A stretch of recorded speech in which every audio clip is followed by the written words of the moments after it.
Morning, everybody. Thank you for joining me today. I have an important meeting at 1 o'clock, so I'm going to endeavor to be a little bit expeditious here with my presentation to allow for questions. First of all, I just wanted to say thanks to our small businesses in Manitoba. They have adhered to our public health orders before and during the lockdown and now have the chance to reopen their doors safely. I want to thank them. I know all Manitobans appreciate their efforts. And I know that all of us welcome the additional opportunities to secure the goods and services that we need and to help create jobs for our friends and neighbors around the province as well. I remind Manitobans, I thank Manitobans for their patience and for their adherence to our public health orders as well. But as I cautioned last week, we're not out of the woods yet. I said last week winter hadn't showed up, but I think by the temperature today it might have showed up now. This is, of course, something that Manitobans are well used to and well prepared to defend themselves against.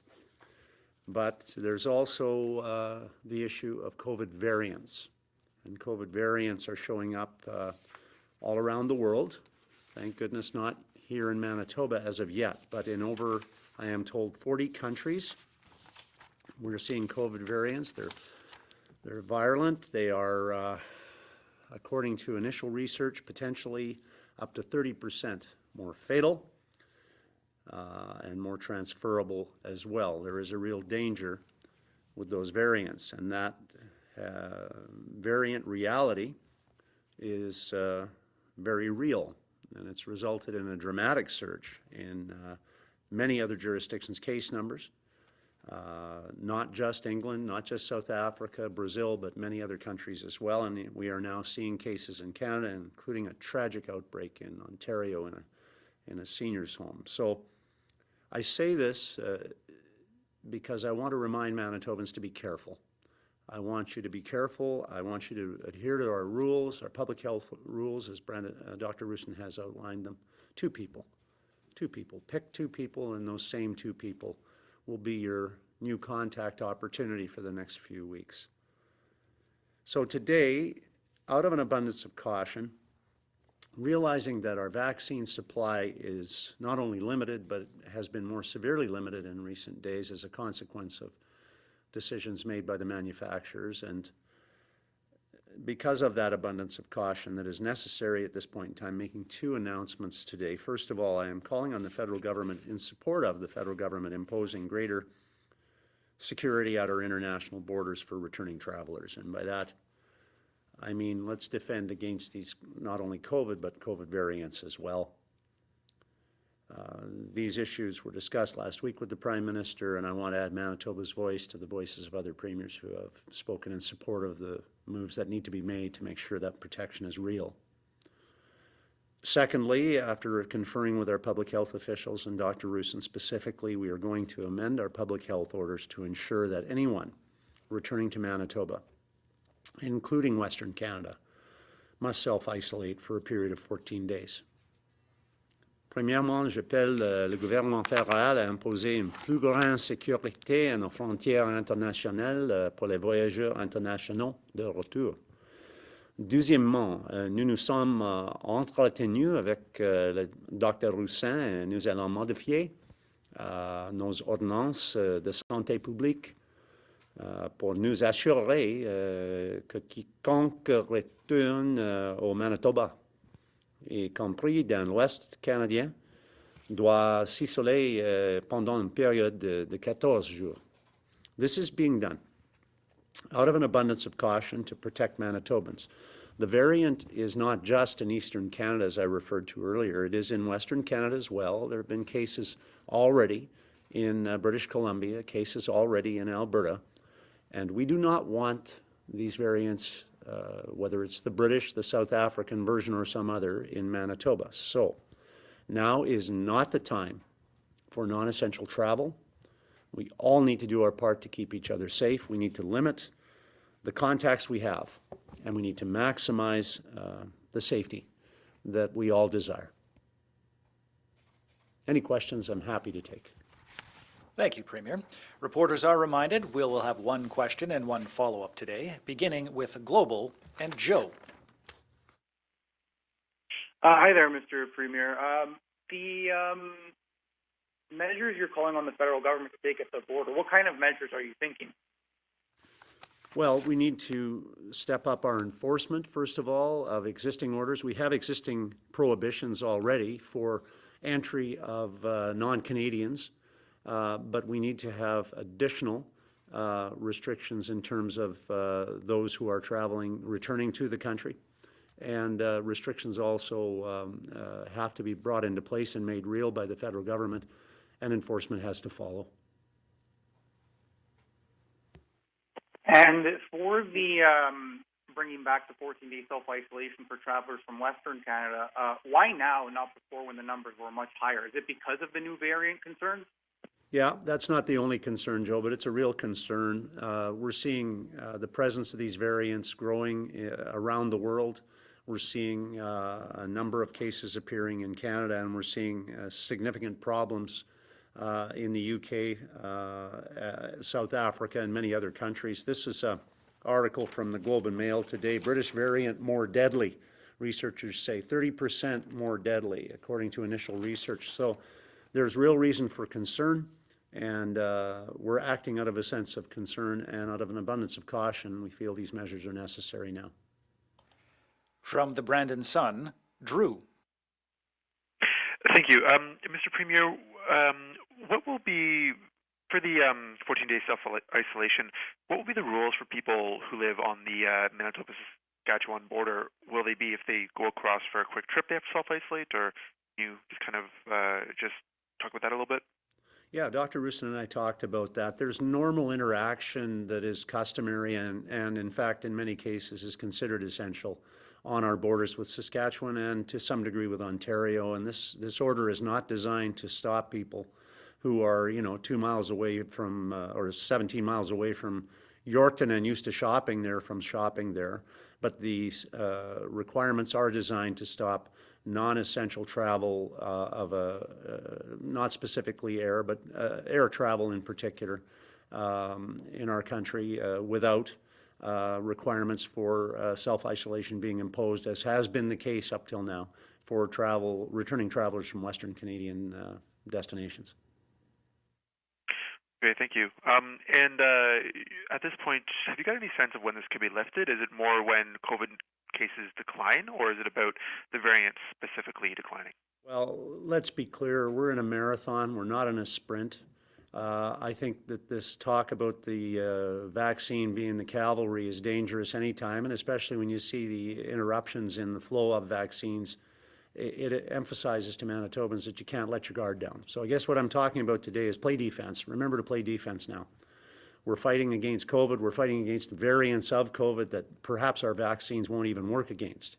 So we have a lot of reasons for caution. We are focusing our vaccine efforts on getting the quality vaccine regimen out that protects our most vulnerable people. Our seniors and seniors' homes will be protected as a consequence of the vaccine program. The second vaccines will be delivered in the next few days. That's great news. And our frontline workers, of course, are a top priority as well. And the vaccine team will be releasing information on future prioritization, but that can only work if there's vaccines here. And so that's going to take time. And clearly we're behind Slovenia, Lithuania, and you could name a dozen other countries. So we're not in a great position to let our guard down ever in the foreseeable future on COVID. And some are speculating that restrictions will have to remain for significant periods beyond this year as well because of the variant dangers. From the Winnipeg Sun, Scott. Hi, good afternoon, Premier. Scott Billick, Winnipeg Sun.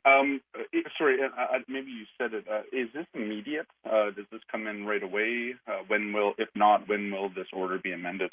Public Health Office will determine the date. We had speculated, but they're doing a presser here in a few minutes' time, and I think they'll verify the date. We had talked about Friday at midnight, but again, I'll leave the public health officials to establish the exact date of the imposition of these new restrictions. Okay, and just another question. There's been a lot of concern from parents out there. They haven't been seeing the school releases about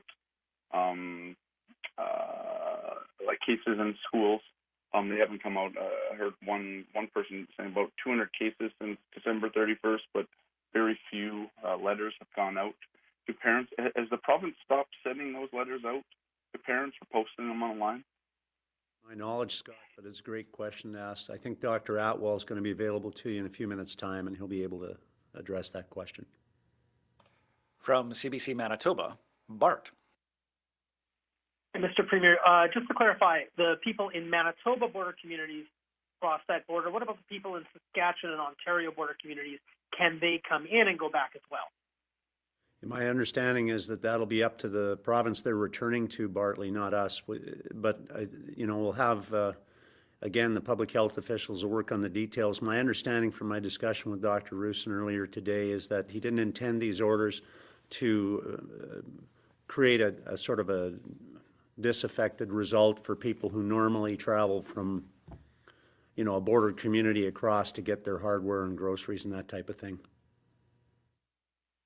Thanks for that. Would you support additional resources into screening more samples, more tests of various sorts for the COVID variant?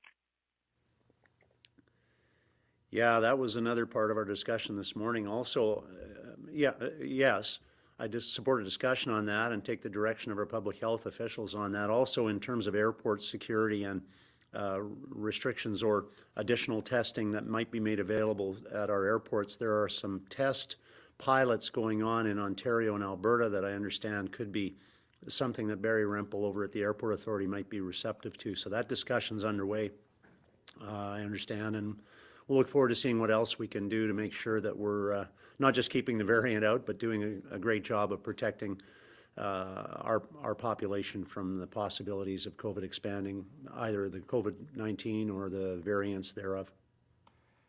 From the Canadian Press, Steve. Hi, Premier. How will this be enforced? We see that most people follow the rules, but there are always some that don't. Is there going to be a step up in terms of enforcement to make sure that people follow the self-isolation? Those discussions are already underway. We have had dozens, as you know, we've had dozens of fines, tickets and consequential fines as a result of people violating the public health orders. Hundreds, in fact, dozens specifically related, though, to violations of the travel isolation period. And so I would emphasize to all Manitobans that we're in this together and follow those recommendations. There's a reason for them. They're there to protect you. The federal government is right now in discussion. I understand they may have an announcement to make in the next day or two about their plans. I'm just adding my voice to other premiers who have raised their concerns and support for additional restrictions to be brought in federally for international returning travelers as well. And so whether international or domestic, travel is not recommended. It is strongly discouraged. And with the presence of these new variants and their virulence, it is very, very important that we all recognize we must do everything we can to limit our contacts and to limit our travel. And more generally, when it comes to infractions, is the province giving any thought to increasing the level of fines? Because some provinces have got higher fines on both individuals and businesses. We haven't had discussion, there may have been discussion at some level, Steve. I haven't been part of a discussion around increasing fines. I have been part of a discussion around increasing enforcement of the existing measures because we are going to expand these requirements for isolation. There may be the need for us to refocus in some manner our existing resources or add to them. But I want to make clear that we're serious. If I have a regret from last year, I would suggest it was that we were trying too hard to educate, perhaps, and not enough maybe to make it clear that there were serious consequences if you didn't want to abide by the rules.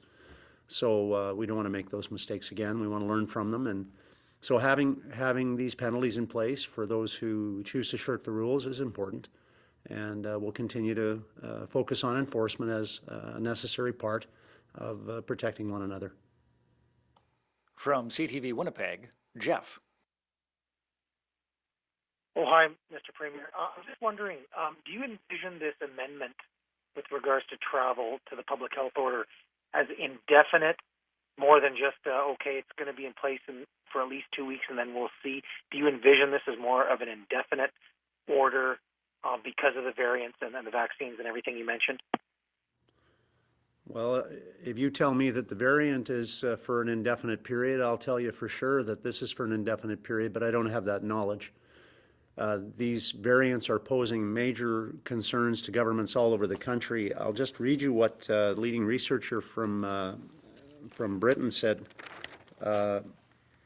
He said, researchers have come to the conclusion that the British variant known as B117 is as much as 30% deadlier than COVID. He says, it's not as if this research had just come up overnight. We've been working on this for weeks, and there's quite a lot of evidence, and the effect is not small. Other studies, by the way, haven't said 30% more deadly. Other studies that I'm familiar with have said as much as 70% more deadly. So these measures are necessary to protect us against a more deadly version of the coronavirus that is not, as some would sadly hope, a short-term thing. I hope, of course, that we can get vaccines here and that'll help, but the vaccines are against COVID-19, and so that doesn't give the assurance against variants necessarily. The science is not anything but in its infancy. We need to keep our guard up. We need to play defense. We need to be very, very careful now, and that's the reason for the expanded travel isolation requirements. Mr. Premier, I'm wondering, based on listening to Dr. Roussin yesterday, if I'm a restaurant or gym owner, these businesses that still can't open, should I expect not much to change in just over 2 weeks when the next public health order has to be signed? Do you envision us not much changing significantly when that one expires? We're in a dynamic time. It's difficult to make predictions anytime in a dynamic time, so I'm not going to do that. I'll simply say, so far in Britain, this is the combination of things that have happened. In Britain, they have had more than 6.5 million people inoculated. They have a vaccine there. They topped 400,000 people over the weekend alone. And they've also had 50,000 cases a day of the virus. You can't let your guard down just because you have a vaccine in the window here. It may be coming, it may not. For us in Canada, it's going to come later than many other parts of the world. My point being, the best way to protect our economy and our health is to protect both simultaneously. And that means to fight against COVID, play defense. If you can play defense well, and in the coming days I'm hoping there'll be compelling evidence that Manitobans are following the health orders, then there are chances that we may be able to help our small business people to reopen even more than we already have. But it is all contingent on us doing the right things to fight COVID, and that's what this measure today is all about. From City TV, Stephanie. Mr. Premier, flights are still coming into the Winnipeg airport from Minneapolis, Eastern and Western Canada. I just wanted to check to see what is being done to ensure those travelers are abiding by the 14-day quarantine, and now that it's for Western Canada as well, if any additional measures will be put in place there. Well, the international travel rules are those of the federal government, and that's what we're urging them to enforce and to step up, quite frankly, and to do some restrictions also for outgoing Canadian travelers so that we're not encouraging people to leave the country, because clearly at some point they're going to want to come back.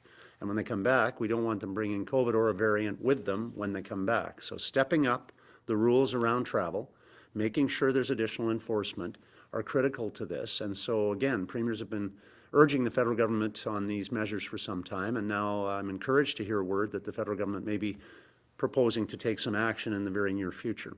So that's good. In terms of the rule changes for us, we have maintained some of the most stringent restrictions in the country. This was not just after we had the big push up in November, as we all remember. This was before that. And so one of those restrictions we maintained through the entire year was that we required self-isolation for returning travelers from Eastern Canada. Now we're expanding that to add that to the whole country. So this is not solely, again, I'd emphasize, not solely because of the variant realities, But it is a reality that we need to face, and so these restrictions will apply now and going forward. I also wanted to ask, what are we currently doing to test for the variant? Are all samples undergoing the further testing to see if it's B117? Yeah, that's a good public health question to answer, and I won't get into the medical expertise that we have here. I want the folks who are the experts to answer your questions in respect to that, Stephanie. From the Free Press, Carol.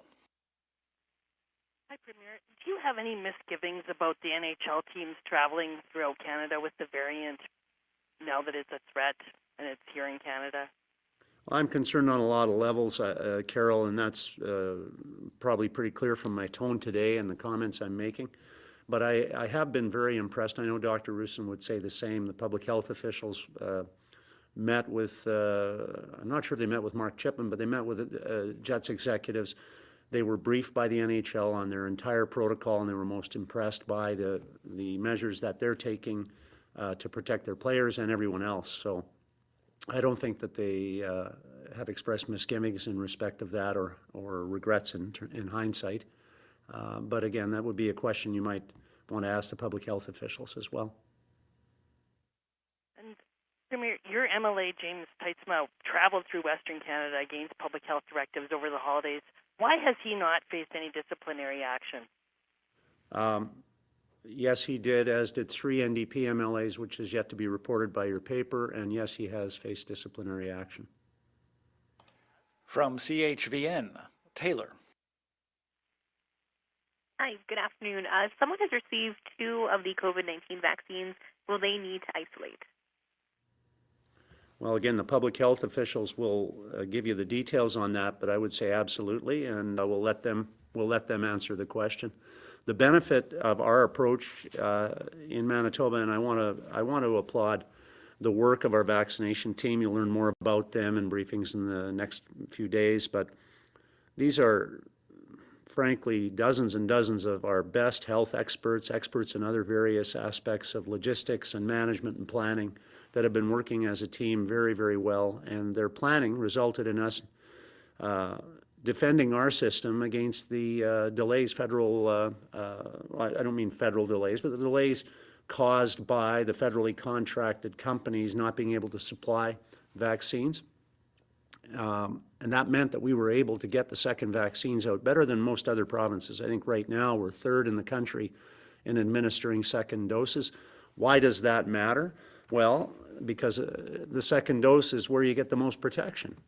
And many other provinces are not following the recommendations of the manufacturer in this respect. They've decided to delay or postpone the giving of the second dose with a desire to give out more of the first dose. But I would explain our approach. Our vaccination team has recommended and is following, has protected Manitobans better by making sure that when there's a disruption in the supply chain, we don't have to disrupt our appointment schedule, and that by delaying some of, or deferring, holding back some of our vaccines, against that possibility, we're able to get the second vaccine out more readily than other jurisdictions. Why does that matter? According to the New England Journal of Medicine, the COVID Pfizer vaccine's efficacy with one vaccine is 52% after the first dose, 95% after the second.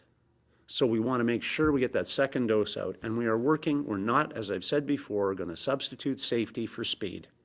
We want to make sure that our most vulnerable people, right now it's our seniors in our care homes and our frontline workers, are protected against COVID. And so this is why we're doing the distribution system the way that we are here in Manitoba. And if someone's coming back into the province after doing essential travel, such as for work, are they still going to have to isolate for these 2 weeks? Dr. Roos and I talked about that. I think the intention is to allow those exemptions to continue, but there is discussion to make sure, because apparently some people who've been given the right to travel for essential purposes have used it to travel for vacations, and that is not on. That's not, that's a misuse of the privilege you've been given. So essential purposes, that's the reason for an exemption on the isolation requirements, but going for a ski trip at Lake Louise is not a reason for an exemption for you to travel. Our final reporter this afternoon from CBC National, Cameron. Hi, Premier. Cam McIntosh here. Talking about tougher restrictions from the federal government and conversations you've had with other premiers, is there a consensus on what those tougher restrictions should be or what they might look like? No, Cam, to be honest, I don't think there is. As there is often around the table with 10 provincial leaders, 3 territorial leaders, there'll be a diversity of views. Some premiers have called for a total travel ban. We're not doing that today, but we are calling for a stepping up of the restrictions, and we believe that a total travel ban may be something the federal government needs to consider seriously. I respect that the federal government has to make this call, and that's why I'm not trying to be overly prescriptive with what Manitoba wants. I recognize they have a difficult decision to make. I'm simply adding my voice to those of the premiers who have said, make a decision on this, and doing nothing is not an option. You need to step it up. You need to make sure that we're fighting the battle against COVID, and we have to make sure we're fighting the battle against the variants of COVID as well. It's emerging as a greater concern with every passing day, and we need to do more to protect Canadians from this very deadly virus. And in terms of the tools that you have here in Manitoba in terms of ground travel from our neighboring provinces, any thought to going back towards a move towards checkpoints or information points, or just asking people why they're crossing the border? You saw a bit of that. Not in terms of checkpoints. We, those of us who know Manitoba-Saskatchewan border know that would be a useless waste of time. But the fact of the matter is we have continued with our Ready, Safe, Grow exercise and others to promote awareness among the general public, and that has been stepped up in recent days as well. So we have ad campaigns that are underway and that are going to be beefed up. We have information out there. And I think, quite frankly, I've said it before, but I have tremendous faith in Manitobans doing the right things now, understanding that these are difficult times and perilous times for our population, and that we all need to do our part. We're all in this together. Thanks to everybody, and sorry to, I hope you didn't think I was rushing my answers too much today, but I do have some other things on the go. I just wanted to say, again, a special thank you to all of you who have been supportive of our small business community. We're going to continue to support our small business community. We've done it all the way through this pandemic. We're going to continue to. Right now, we have discussions underway with leading business advisors helping us in terms of shaping how we support additional investments in giving the necessary strength that they need to get through this perilous time. We've done the bridge programs and the GAP programs. We're waiting for the federal government to give us details. Chrystia Freeland has talked about support. Minister of Finance Chrystia Freeland has spoken about supports for small business, but we haven't got the details from the federal government. We need those details in terms of what supports are the federal government planning to put out there so that we complement and support and work together as best as possible. We put $50 million in the window already for additional programming support that we believe, in addition to the hundreds of millions of dollars we've already invested in supporting our small business community, that we think will be well deployed based on the advice from our business leaders. And we are also offering supports to our beleaguered restaurant and hospitality industries as well. But we're not closing the door on additional supports at this point in time because COVID is a marathon. It's not a sprint. And we are going to continue to partner with our business community, in particular our small business community, to assist them in any way we possibly can. Thanks, everybody.